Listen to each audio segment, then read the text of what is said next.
أعوذ بالله السميع العليم من الشيطان الرجيم من حمزه ونفخه ونفسه. بسم الله الرحمن الرحيم. ربي يسر ولا تعسر وتمم بالخير. ربي زدني علما.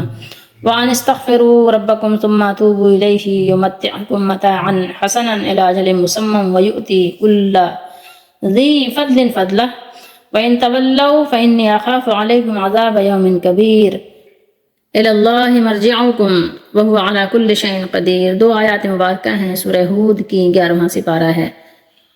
اور یہ کہ اپنے رب سے معافی مانگو، بخشش مانگو. بخشش کیا ہے؟ معافی مانگو، پھر اس کی طرف پلٹ آؤ، یعنی استغفار بھی کرو اور توبہ بھی کرو.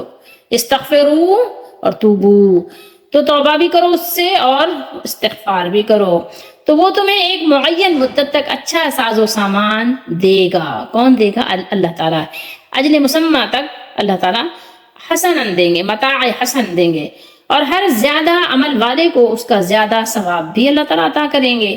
اور اگر تم پھر گئے یعنی لوٹ گئے تو یقیناً میں تم پر ایک بہت بڑے دن کے عذاب سے ڈراتا ہوں. عذاب یوم کبیر، یوم کبیر سے تمہیں ڈراتا ہوں. اللہ ہی کی طرف تمہارا لوٹنا ہے. ابھی لوٹو یا نہ لوٹو، لوٹنا تو بہرحال ہے، اور وہ ہر چیز پر پوری طرح قادر ہے. تم یہ نہ سمجھو کہ تم دنیا میں ایسے ہی شان و شوکت سے ایسے ہی پھرتے رہو گے، آزاد نہیں. بہرحال اللہ تعالیٰ قادر ہے، تمہیں لے جائے گا. یہ آیت نمبر 3 ہے، اور آیت نمبر 2 میں ہم نے ایک بہت اہم بات پڑھی ہے، جہاں اللہ تعالیٰ نے بیان کیا ہے کہ اللہ کے سوا کسی کی عبادت نہیں کرنی، اور یہاں بیان کیا کہ اس سے توبہ کرو، اس کی طرف لوٹو بھی، اور اس سے معافی بھی مانگو. تو پھر کیا ہوگا؟ اس کا فائدہ کیا ہوگا؟ تمہیں بہت اچھا فائدہ عطا فرمائیں گے اللہ تعالیٰ ایک وقت مقرر تک، کیونکہ دنیا کی زندگی کی ایک لمٹ ہے، حد ہے. اس وقت تک تمہیں اللہ تعالیٰ یعنی زندگی، تمہیں خوبصورت زندگی دیں گے. اگرچہ مشکلات آئیں گی لیکن زندگی تمہاری پرسکون ہوگی، اور ہر صاحب فضل کو اس کا فضل اللہ تعالیٰ عطا کریں گے، کیونکہ اللہ تعالیٰ بڑے فضل والے ہیں. تو یہاں پر اللہ تعالیٰ نے حکم دیا ہے کہ میں تمہیں یہ حکم بھی دیتا ہوں کہ اپنے سابقہ گناہوں کی معافی طلب کرو، اللہ تعالیٰ کی بارگاہ میں توبہ کرو، اور یہ اقرار کرو کہ تم اپنی اس توبہ پر قائم رہو گے. یمتعکم متاعا حسنا الی اجل مسمى، وقت مقرر تک دنیا میں بہت اچھے فائدے سے اللہ تعالیٰ نوازیں گے، اور ہر صاحب فضل کو اس کا فضل دیں گے. یعنی آخرت میں جیسا کہ امام قتادہ کا قول ہے، ارشاد باری تعالیٰ ہے، من عمل صالحا من ذکر او انثى وهو مؤمن فلنحيينه حیاتا طیبہ. یہ آیت کئی جگہ ہے، سورہ نحل میں بھی ہے. جو شخص نیک اعمال کرے گا، مرد ہو یا عورت، جب کہ وہ مومن ہو، تو ہم ضرور اس کو دنیا میں پاک اور آرام کی زندگی سے زندہ رکھیں گے، اس کو حیات طیبہ دیں گے، اس کی زندگی بڑی پاکیزہ ہوگی. اور فرمایا وَإِن تَوَلَّوْا فَإِنِّي أَخَافُ عَلَيْكُمْ عَذَابَ يَوْمٍ كَبِيرٍ، اور اگر تم روگردانی کرو گے تو بے شک مجھے تمہارے بارے میں قیامت کے بڑے دن کے عذاب کا ڈر ہے. یہ شدید ترین وعید ہے اس شخص کے لیے جو اللہ تعالیٰ کے احکام کی نافرمانی کرے اور اس کے رسولوں کی تکذیب کرے، رسولوں کو جھٹلائے، کہ وہ روز قیامت یقیناً عذاب الہی میں مبتلا ہو جائے گا. جو اللہ کے رسولوں کو جھٹلائے گا، جو اللہ کی کتاب کو جھٹلائے گا. تم سب کو اللہ تعالیٰ کی طرف لوٹ کر جانا ہے، یعنی قیامت کے دن، اور وہ ہر چیز پر قادر ہے، پوری طرح قادر ہے. یعنی وہ ہر چیز پر قدرت رکھنے والی ذات اللہ، اور اس پر بھی کہ اپنے دوستوں سے جتنا چاہے اچھا سلوک کرے، اور اپنے دشمنوں سے جس قدر چاہے انتقام لے، بدلہ لے، اور قیامت کے دن ساری مخلوق کو دوبارہ پیدا فرما دے. تو یہاں مقام ترغیب بھی ہے اور ترغیب بھی ہے. پہلے اللہ تعالیٰ نے ترغیب دلائی اور یہاں پر ڈرایا بھی، تو رغبت بھی ہے اور ڈر بھی ہے، خوف بھی ہے. دونوں طرح سے اللہ تعالیٰ نے اپنے بندوں کو سمجھایا ہے کہ دیکھو، سمجھنے کی کوشش کرو، ابھی وقت ہے، اور پھر وقت نکل جاتا ہے تو پھر 1,00,000 بھی کوشش آپ کے کچھ کام نہیں آتی. مفسرین نے فرمایا کہ اللہ تعبدوا الا اللہ کے بعد اللہ تعالیٰ نے توبہ اور استغفار کا حکم دیا، اور یہاں استغفار اور توبہ سے مراد غیر اللہ کی عبادت سے استغفار اور توبہ ہے. یعنی تم اللہ کے ساتھ جو بھی شرک اور اس کی نافرمانیاں کر چکے ہو، ان کی معافی اور بخشش مانگو. اس استغفار کا فائدہ تب ہے کہ ان گناہوں سے واپس پلٹ آؤ، توبہ کر لو، لوٹ آؤ، اور آئندہ کے لیے نہ کرنے کا خلوص دل سے عزم کرو. پھر اگر انسانی کمزوری سے کوئی گناہ ہو جائے تو پھر معافی مانگو، اور ساتھ ہی آئندہ کے لیے خلوص دل سے بھی پھر توبہ کرو. اور یہ سلسلہ جاری رکھو. کب تک؟ ساری زندگی. جب بھی کوئی چھوٹا یا بڑا گناہ ہو جائے، غلطی ہو جائے، تو اللہ تعالیٰ سے فوراً توبہ اور استغفار کرو. کتنی بار ہو جائے، بار بار ہو جائے، لیکن توبہ اور استغفار کا عمل جاری رکھو. نہ گناہ کے بعد معافی مانگنے میں دیر کرو اور نہ معافی مانگنے کے ساتھ توبہ میں. تو پھر جب جا کر استغفار اور توبہ کا فائدہ ہے، یہ ہم بار بار پڑھ چکے ہیں. اس میں استغفار اور توبہ کا کمال فائدہ بیان فرمایا ہے. یمتعکم متاعا حسنا الی اجل مسمی. یہ دنیا جسے اللہ تعالیٰ نے متاع غرور بتایا ہے. دنیا کیا ہے؟ دھوکے کا گھر ہے. دنیا کیا ہے؟ فریب ہے. دنیا کیا ہے؟ متاع الغرور ہے. یہ غرور ہے، یہ دھوکے کی جگہ ہے. تو دھوکے سے اپنے آپ کو بچانا ہے. اور بچا کیسے پائیں گے؟ توبہ اور استغفار کے ساتھ. یہ اتنی بڑی نعمت اللہ تعالیٰ نے دی ہے توبہ اور استغفار کی، کہ اس سے بڑی اگر آپ سمجھ سکتے ہیں کوئی نعمت، تو ایمان کے بعد اس سے بڑی کوئی نعمت نہیں ہے. اللہ تعالیٰ استغفار اور توبہ کرنے والے مومن کے لیے موت تک متاع حسن بنا دیں گے. اس متاع غرور کو، وہ دنیا کی نعمتوں سے سرفراز ہو کر بھی متاع غرور کے بجائے متاع حسن سے فائدہ اٹھائے گا. وہ استغفار اور توبہ کے ساتھ اپنی زندگی اللہ تعالیٰ کی اطاعت میں بسر کریں گے. تو اس کی جو دنیاوی یعنی آپ کہیں آپ کی خواہشات ہیں، نفسانی لذتیں بھی پھر ان مومنوں کے لیے ثواب بن جائیں گی. جیسا کہ رسول اللہ صلی اللہ تعالیٰ علیہ وآلہ وسلم نے سعد بن ابی وقاص رضی اللہ تعالیٰ عنہ سے ارشاد فرمایا. بخاری شریف کی حدیث شریف ہے، مسلم میں بھی ہے، میں آپ کو بھی سناتی ہوں. بخاری شریف ہے اور حدیث نمبر ہے 2742، کتاب الوصایا ہے. یہاں پر دیکھیے رسول اللہ صلی اللہ علیہ وآلہ وسلم نے ارشاد فرمایا، پوری حدیث نہیں سنا رہی. انفقت من نفقۃ فإنها صدقہ حتی اللقمۃ التي ترفعها إلى فم امرأتک. کیا فرمایا اللہ کے نبی صلی اللہ تعالیٰ علیہ وآلہ وسلم نے؟ سنیے. اس میں کوئی شبہ نہیں کہ جب تم اپنی کوئی چیز اللہ کے لیے خرچ کرو گے تو وہ خیرات ہے. وہ کیا ہے؟ صدقہ ہے. کیا فرمایا؟ فإنها صدقہ، وہ صدقہ ہے. یہاں تک کہ وہ لقمہ، حتی اللقمۃ التي، یہاں تک کہ وہ لقمہ بھی جو تم اپنی بیوی کے منہ میں ڈالو گے، وہ بھی کیا ہے؟ خیرات ہے.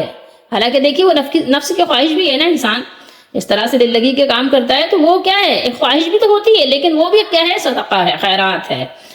اور مومن ہر کام چونکہ اللہ کو راضی کرنے کے لیے کرتے ہیں، گناہوں سے اپنے آپ کو بچانے کے لیے کرتے ہیں، اس لیے ان کا ہر کام صدقہ اور خیرات ہوتا ہے. خیر، خیرات، برکات وہ حاصل کرتے رہتے ہیں.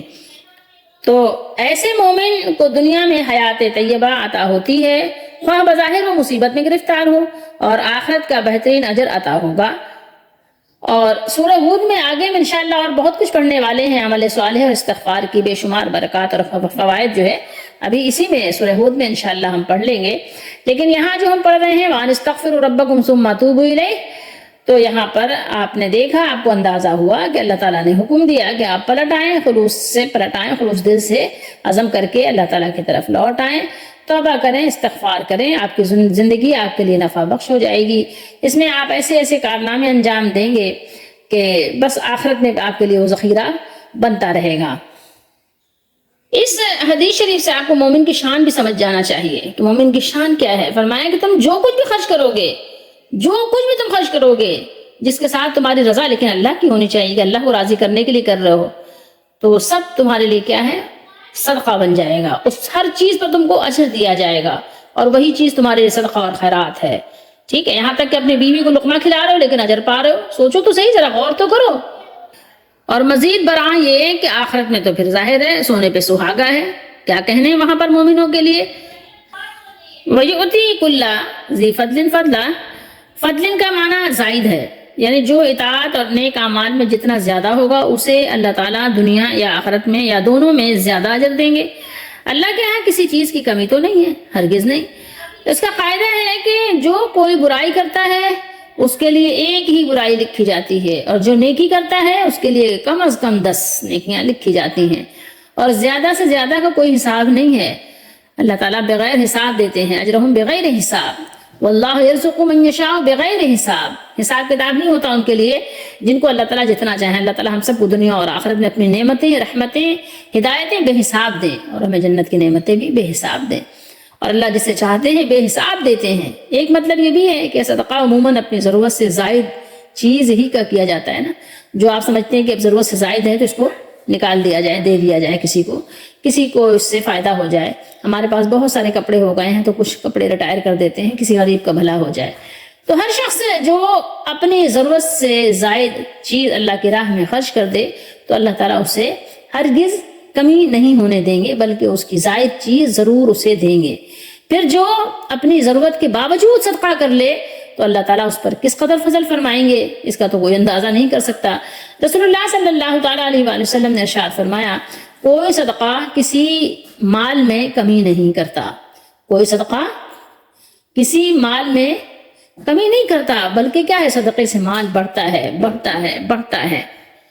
ما نقصت صدقۃ من مال، کوئی صدقہ کسی مال میں کمی نہیں کرتا. بہت بڑے دن کے عذاب کی بات ہو رہی ہے. بہت بڑے دن کے عذاب سے یعنی میں تم پر دنیا کے عذاب کے علاوہ آخرت کے دن کے عذاب سے بھی ڈرتا ہوں، جو بہت بڑا یعنی 50,000 سال کا دن ہے، اور جس کے بعد پھر کفار کے لیے ہمیشہ کا عذاب ہے. اللہ تعالیٰ ہم سب کو بچا لیں، دعا کریں اللہ تعالیٰ ہم سب کو اس عذاب سے بچا لیں جس کے لیے ہمیں ڈرایا گیا ہے. فَإِنِّي أَخَافُ عَلَيْكُمْ، ڈرایا گیا، خوف ہے، تو اللہ تعالیٰ ہمیں اس دن کے خوف سے بچا لیں اور ہر طرح کے خوف سے بچا لیں. یہاں جو یہ فرمایا الی اللہ مرجعکم، الی اللہ کے پہلے آنے سے حسر پیدا ہو گیا، یعنی اگر تمہیں آخرت کے عذاب کا اس لیے خوف نہیں کہ تم اس دن کے منکر ہو، تم کو یقین ہی نہیں ہے، تو یاد رکھو کہ اللہ کے سوا تم کہیں جا ہی نہیں سکتے، اور وہ ہر چیز پوری طرح قدرت رکھنے والا ہے. ہر چیز پر، کوئی چیز ایسی نہیں جس پر اللہ کی قدرت نہ ہو. جب اس نے پہلی دفعہ تمہیں پیدا کیا تو دوبارہ اپنے پاس حاضر کیوں نہیں کر سکتا؟ کیوں تمہیں اس بات سے ڈر نہیں لگتا؟ تمہیں ڈرتے کیوں نہیں ہو اس سے؟ اس سے پہلے ہم نے آیت نمبر 2 میں پڑھا تھا نا، نبی کریم صلی اللہ علیہ وسلم نے فرمایا اننی لکم منہ نذیر و بشیر. کیا بتایا تھا؟ کہ بے شک میں تمہارے لیے اس کی طرف سے ڈرانے والا، خوشخبری دینے والا ہوں. یہاں فرمایا فإنی اخاف علیکم عذاب یوم کبیر. تو یہاں پر بات یہ ہوئی کہ میری جو بعثت کی غرض و غایت یہ ہے کہ میں تمہیں اس کی نافرمانی کے انجام بد سے ڈراؤں. یہاں بتایا میں تمہیں یہ نصیحت بھی کرتا ہوں کہ اس سے پیشتر کہ نادانی کی حالت میں یا شیطان کے بہکاوے پر گناہ کرتے کرتے زندگی گزر گئی، یا گناہ کرتے ہوئے اب تک چلے آ رہے ہیں، تو اب آنکھیں کھولو اور چشمے ہوش سے کام لیتے ہوئے، کانپتے ہوئے دل اور اشکبار آنکھوں سے اللہ تعالیٰ کی جناب میں مغفرت کرو، مغفرت طلب کرو، مغفرت کے لیے التجا کرو، اور آئندہ کے لیے اپنے تمام کوششوں کو، سوچوں اور اعمال کو، بلکہ اعمال کا قبلہ اسی کی ذات کو بنا لو جس نے ہمیں پیدا کیا. دل و جان سے اس کی طرف متوجہ ہو جاؤ، اسی کی طرف واپس لوٹ آؤ. سچی خوشی کیا ہے؟ حقیقی خوشی کیا ہے؟ سچی خوشی کس کو ملتی ہے؟ عام لوگ یہ سمجھتے ہیں کہ اللہ تعالیٰ کی اطاعت کرنا، اللہ کی بات ماننا، دیندار بن جانا اور اس کے رسول صلی اللہ علیہ وسلم کی فرمانبرداری کرنے کا مطلب یہ ہے، سنتوں پر چلنے کا مطلب یہ ہے کہ انسان ہر قسم کی لذتوں سے کیا ہو جائے، دور ہو جائے، کنارہ کش ہو جائے، اور اس کا چہرہ ایسا ہو جائے جیسے بھکاری، ہر طرف یعنی محرومی کا شکار ہے. ٹھیک ہے، محرومی کا غازہ اس کے چہرے پہ ہے، اور غربت و ناداری کے قفس پنجرے میں وہ پھڑ پڑاتے رہنے کے لیے تیار ہو جائے. لوگ سمجھتے ہیں. یہاں پر اللہ تعالیٰ نے بتایا جا رہا ہے کہ اگر تم نے اللہ تعالیٰ کی توحید کا اعتراف کر لیا، اپنے گناہوں پر استغفار، معافی طلب کر لی، اور بقیہ زندگی میں اپنے مالک کے ہو کر رہنے کی تم نے ٹھان لی ہے کہ تم اپنے مالک کے بن کر رہو گے، تو تم کو ہر طرح کی لذت اور راحت و عزت و آرام نصیب ہوگا، سکون کی زندگی تمہیں ملے گی. غربت تو ظاہر ہے ہر ایک امیر نہیں ہوگا اور ہر ایک غریب نہیں ہوگا، سب کی الگ الگ حالت ہوگی، لیکن تمہیں سکون اور لذت کی راحت، عزت و آرام کی زندگی نصیب ہوگی، اور فوز و فلاح سے تم سرفراز کر دیے جاؤ گے. اللہ تعالیٰ کا بن جانے کا یہ مقصد تو نہیں کہ انسان ہر قسم کی محرومیوں کا شکار ہو جائے گا، نہیں، بالکل بھی نہیں، بلکہ جو سچے دل سے اپنے مالک کا ہو جاتا ہے، مالک کا وفادار فرمانبردار ہو جاتا ہے، اس کے لیے رحمت کے دروازے کھول دیے جاتے ہیں، اور انہی لوگوں کو سچی خوشیاں اور حقیقی کامرانیاں نصیب ہوتی ہیں. سچی خوشیوں اور حقیقی کامرانیوں سے اسے سرفراز کر دیا جاتا ہے، بہرابر کر دیا جاتا ہے. یہ انہی لوگوں کا نصیب ہوتا ہے، اور پھر اللہ تعالیٰ ان کو اپنے فضل سے نوازتے ہیں. ہر نیک انسان کو اس کے اعمال حسنہ کی جزا اللہ تعالیٰ اپنے فضل اور کرم سے عطا فرماتے ہیں۔ نیکیوں میں جتنا کوئی آگے ہے تو اس کو ظاہر ہے اس کا اجر بھی اتنا ہی زیادہ ہے، اس کا اندازہ انسان نہیں لگا سکتا کہ اللہ تعالیٰ اپنے خزانے سے کتنا دیں گے۔ اس کو مالا مال کرتے رہتے ہیں اللہ تعالیٰ، اس کو مالا مال بس دنیا اور آخرت میں کر ہی دیتے ہیں، نواز دیتے ہیں۔ اب جو لوگ بھی یہ چاہتے ہیں کہ وہ بڑے دن کے عذاب سے بچ جائیں اور ان کو دنیا میں بھی عزت نصیب ہو اور آخرت میں بھی عزت نصیب ہو، دنیا میں بھی وہ اللہ کی رحمت کے سائے میں ڈھکے رہیں اور آخرت میں بھی اللہ تعالیٰ ان کو اپنے رحمت میں ڈھانپے رکھے، تو ان کے لیے اللہ تعالیٰ نے یہاں پر اپنا قانون بیان کر دیا کہ جن لوگوں نے صحیح طور پر اپنے پچھلے گناہوں سے استغفار کیا، کیونکہ گناہ تو انسان سے ہو جاتے ہیں، لیکن صدق دل سے جس نے معافی مانگ لی اور آئندہ ان سے بچنے کا پختہ عزم اور پورا اہتمام کیا، تو صرف یہی نہیں کہ ان کا گناہ معاف کر دیا جائے گا، ان کی خطا بخش دی جائے گی، بلکہ ان کو اچھی زندگی عطا کی جائے گی۔ اور ظاہر یہ ہے کہ یہ زندگی عام ہے، دنیا کی زندگی اور آخرت کی دائمی زندگی دونوں کو شامل ہے۔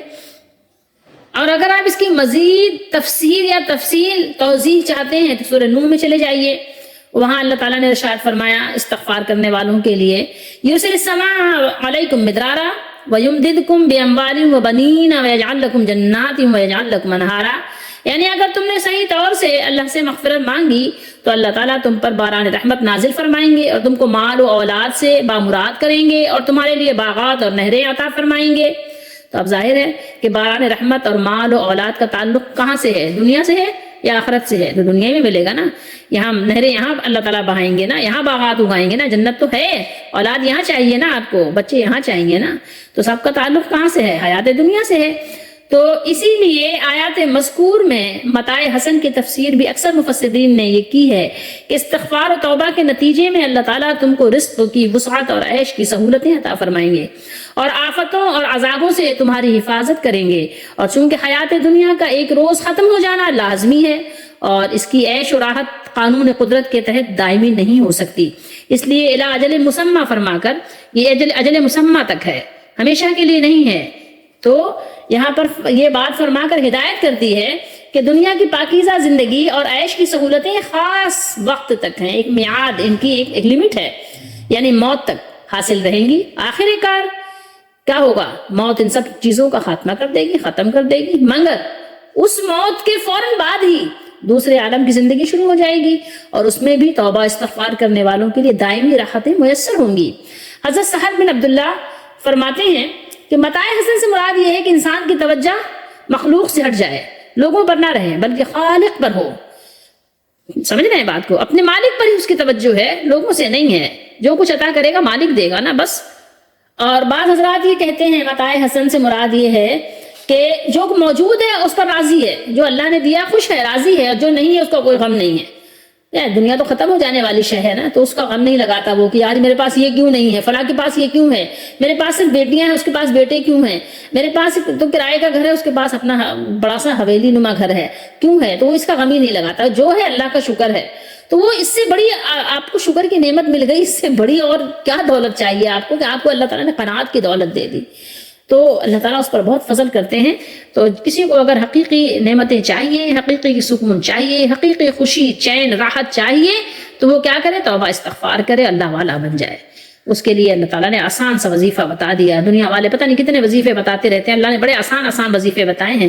تو اللہ تعالیٰ کے بتائے ہوئے وظیفوں پر کیا کرو؟ عمل پیرا ہو جاؤ، بس جنت کا راستہ بھی آسان ہے اور دنیا میں بھی اللہ تعالیٰ نے آپ کے لیے آسانیاں، راحتیں رکھی ہوئی ہیں۔ اب اگر آپ دنیا میں اللہ تعالیٰ کے بن کر نہیں رہ رہے اور آپ پر طرح طرح کے مصائب آ رہے ہیں تو آپ غور کریں، اپنی زندگی پہ غور کریں، اللہ تعالیٰ ہماری دستگیری فرمائے۔